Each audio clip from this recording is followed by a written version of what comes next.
In Luke chapter 20, verse 9, Jesus tells us a story. It's a story of a vineyard owner who rents out his vineyard to some tenants.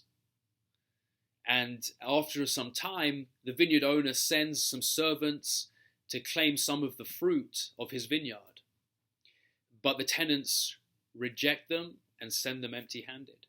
So then he sends a second servant, and again the tenants reject the servant, shame them, and send them away empty-handed. So the vineyard owner sends a third servant, and now the tenants physically harm the servant and send them away empty-handed. This is outrageous behavior. This is unacceptable behavior.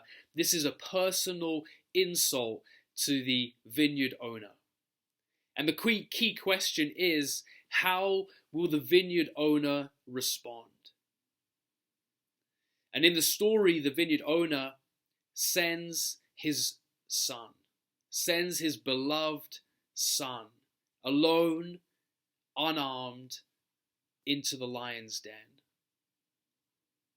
Is this outrageous stupidity? The truth is, this is an act of outrageous grace from the vineyard owner. And now the key question is, how is the tenants going to respond to the son?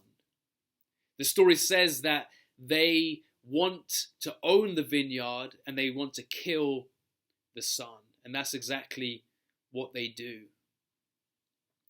There's a moment here that the tenants fail to see that they're renters and not owners of the vineyard.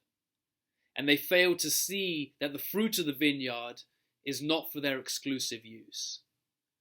What does this story mean for us? How does it speak to our lives? We see that God does an incredible, outrageous, grace-filled act by sending his beloved son, Jesus, to come and pay the price that we owe and cannot pay. And unless we recognize that we don't own the kingdom, but we rent the kingdom, and unless we realize that the fruits of the kingdom is not for our exclusive use, but for us to give away, then we'll end up following the same path as the tenants in the parable.